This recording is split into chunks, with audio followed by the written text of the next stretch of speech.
सभी भक्तजनों को दीपावली की शुभकामनाएं। वीडियो में जानेंगे दीपावली की संपूर्ण सरल पूजा विधि, कैसे पूजा की जाती है, पूजा का शुभ मुहूर्त, कलश स्थापना तक की पूरी जानकारी वीडियो में है।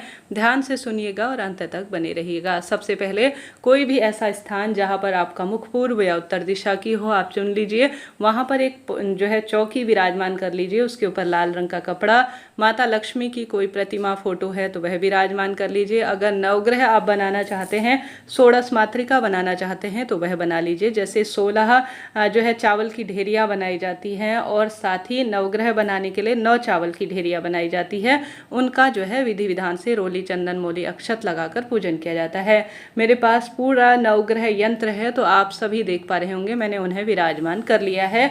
अब आप सभी जो है इस पूजा में कलश स्थापना जरूर के करें। भले ही आप नवग्रहों की पूजा नहीं करते हैं, षोडश मातृका पूजन नहीं करते हैं, कोई दिक्कत नहीं, परंतु कलश स्थापना आपको जरूर करनी चाहिए क्योंकि कलश में सभी देवी देवताओं का वास होता है। मैंने एक जल का कलश ले लिया है, इसमें मैंने स्वास्तिक बना लिया है और जल कलश पूरा मैंने कंठ तक गंगा जल और जल से भर लिया है।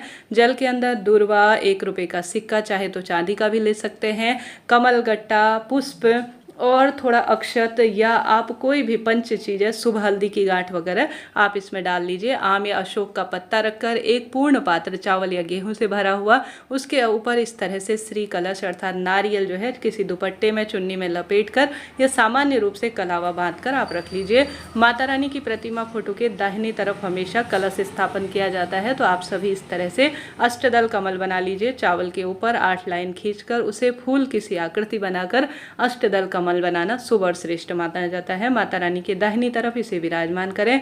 अब हम सभी इस तरह से एक स्वास्तिक बना लेंगे सरल तरीके से, क्योंकि यह श्रेष्ठता और शुभता के रूप में बनाया जाता है। नहीं तो आप चावल की ढेरी भी यहाँ पर रख सकते हैं। इसके ऊपर आप सभी विशेष तौर पर एक दीपक रख लीजिए। दीपक आप इस तरह से मिट्टी का नया पहले से है तो उसे ले सकते हैं। दीपक कई बार काम में लिए जा सकते हैं मिट्टी के, कोई दिक्कत नहीं।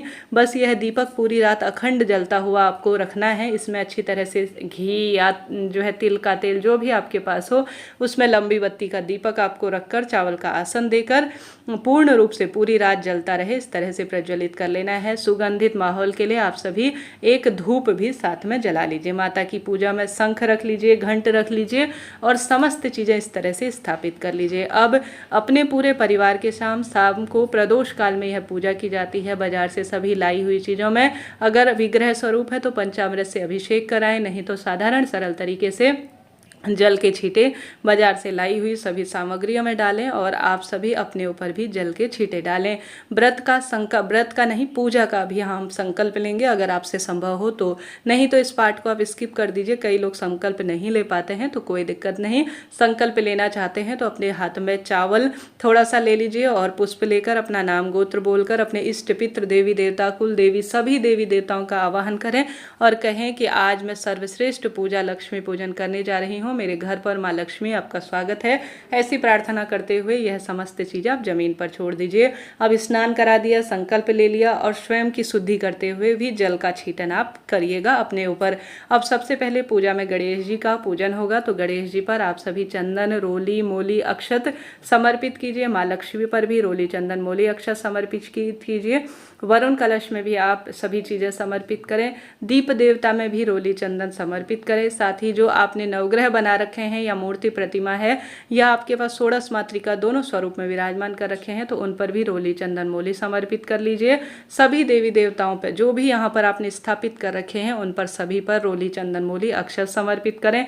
वस्त्र रूपी कलावा समर्पित करें। माता लक्ष्मी को इत्र का भी प्रिय है तो आप रुई में लगाकर समर्पित कर सकते हैं, पुष्प में लगाकर समर्पित कर सकते हैं। मैंने वस्त्र में उन्हें समर्पित किया है इत्र, तो वह भी आप समर्पित करें। इस तरह से नए बाजार से पुष्प लाकर आप सभी माँ लक्ष्मी और नवग्रह सभी देवी देवताओं को पुष्प भी समर्पित करें। लक्ष्मी पूजन का यह सबसे महत्वपूर्ण हिस्सा माना जाता है और माता इससे प्रसन्न होती हैं। कम पूजा करें, छोटी सी पूजा करें, कोई दिक्कत की बात नहीं है, परंतु विधि विधान से परिवार के साथ खूब खुश होकर मंत्रों का उच्चारण कर कर कीजिएगा। दूर्वा गणेश जी को, नवग्रहों को, सभी देवी देवताओं को समर्पित करेंगे और साथ ही यज्ञोपवीत समर्पित करेंगे, सुपारी समर्पित करेंगे।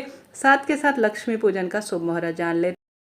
लक्ष्मी पूजन का सबसे अच्छा शुभ मुहूर्त हो रहा है शाम को 5:42 से 8:18 के आसपास। यही स्थिर लग्न है जिस समय आप अगर पूजन करते हैं तो शुभ फलों की प्राप्ति होती है। तो इस समय आप सभी जो है 8:42 से 8:18 तक पूजन कर लीजिएगा। इस समय पूजा करते हुए देर रात्रि तक भी पूजन करना शुभ और श्रेष्ठ फलों की प्राप्ति में सहायक है। तो इस समय अपनी पूजा आराधना को संपन्न करें। अब बात आती है, हमें सप्तधान्य या पंचधान्य भी इस दिन माँ को समर्पित करना चाहिए। कहा जाता है किसान जन इस समय खेती करते हैं और काटकर उसे जो है बीज के स्वरूप में जो होती है हमारे पास, उसे माँ लक्ष्मी को समर्पित करते हैं। शहरों में रहने लगे हैं, हमारे घर पर जो उपलब्ध चीज़ें हैं, हमारे घर में धन धान्य में वृद्धि हो, इसके लिए हमें माता रानी के समक्ष उन्हें समर्पित करना चाहिए। तो सप्तधान्य या पंचधान्य जितने भी आपको हों उन्हें समर्पित करें। साथ ही धनिया जरूर माँ को प्रिय है, तो इस दिन आप कुछ भी नहीं कर पाते हैं तो धनिया गुड़ माँ को समर्पित करने से मनोरथ सिद्ध होते हैं, ऐसा शास्त्रों में कहा जाता है। तो इस तरह से आप पंचधान्य जिसमें तिल हो गए, जौ हो गया और गेहूं हो गए, साथ के साथ काले तिल हो गए, यह सारी चीज़ें माँ को प्रिय हैं, इन्हें समर्पित करें। अब आप सभी धनतेरस की पूजा में जो भी सामग्री लाए हैं, जैसे मैं जो है आपको मेरी झुमकी कैसी लग रही है ये बताइएगा, और साथ के साथ जो सिक्के हैं, आपके जो धन है और जो आपने धनतेरस पर सामग्री खरीद रखी है, उसे भी माँ के समक्ष प्रस्तुत करें कि यह चीज़ें हमारे जीवन में सुख देने वाली हो। इन पर भी रोली, चंदन, मोली, अक्षत आपको समर्पित करना चाहिए। साथ ही आप सभी को इस दिन रात्रि को धन पोटली बनानी चाहिए। तो आप सभी को धन पोटली कैसे बनानी है इसका वीडियो प्रसारित हो चुका है। आप सभी माँ को हल्दी की गांठ, कमलगट्टा, कौड़ी, गोमती चक्र, सुपारी, आप गुंजा इत्यादि भी इसमें रख सकते हैं। कई लोग अलग अलग चीज़ें लाते हैं, इन्हें माँ को समर्पित करना शुभ और श्रेष्ठ फलों की प्राप्ति में सहायक होता है। तो यह चीज़ें अपनी क्षमता सामर्थ्य अनुसार माँ को समर्पित करें। अब बारी आती है भोग समर्पित करने की। माँ को सबसे अधिक जो प्रिय है वह है शहद। आज आप सभी को किसी भी वस्तु में रखकर, कटोरी में भी रख सकते हैं, माँ को शहद का भोग लगाएं, या पान के पत्ते में लौंग, इलायची आप सभी एक साथ रखकर माँ को शहद का भोग जरूर से लगाएं। इससे माता प्रसन्न होती हैं, बाद में प्रसाद स्वरूप इसे ग्रहण कर सकते हैं। साथ के साथ इस दिन खील, बताशे, सिंघाड़े या जो भी बाजार में गन्ना इत्यादि मिलता है, जो सामग्री मिलती है, उसे माँ को आपको सभी चीज़ें भोग लगानी चाहिए। यहाँ पर जल का लोटा रखें, खीर बनाई है तो वह रखें, कोई पुआ पूड़ी बनाए हैं, पकवान, मिठाई इत्यादि बना रखी है, घर पर या बाजार से लाए हैं, तो सभी चीज़ें नवग्रहों को, गणेश जी को और सभी देवी देवताओं को आप समर्पित करें। इस तरह से यह परिपूर्ण पूजा की जाती है जो कि भाग्य की रेखाओं को प्रबल करती है। मौसमी फल इत्यादि माँ को भोग लगाएं और अद्भुत स्वरूप में इसका सुख प्रदान होता है। तो आपके यहाँ इसी तरह से पूजा की जाती है या किस स्वरूप में, मुझे कमेंट्स में ज़रूर से बताइएगा।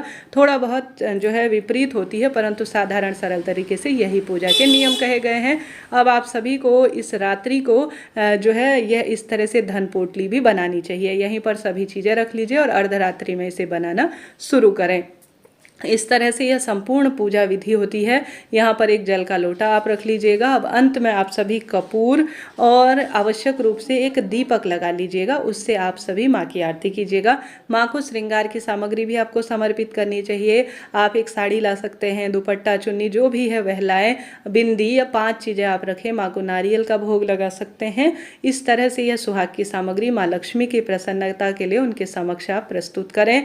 अब जो आपने दीपक और कपूर रख रखा है, उससे विधि विधान से श्री गणेश जी महाराज, माता लक्ष्मी का आपको पूजन करना चाहिए। भूल चूक के लिए, रही गलती के लिए आप माफ़ी मांगे कि माँ हमसे भूल हुई, हमारे घर पर माफ़ी दें और हमारे घर को धन धान्य से परिपूर्ण करें। ऐसी प्रार्थना करते हुए आपको अपनी पूजा को परिपूर्ण करना चाहिए। जितना संभव हो परिवार के साथ ही इस पूजा को आप करें। कैसा लगा वीडियो बताइएगा ज़रूर। कमेंट्स में जय माता दी लिखना ना भूलें।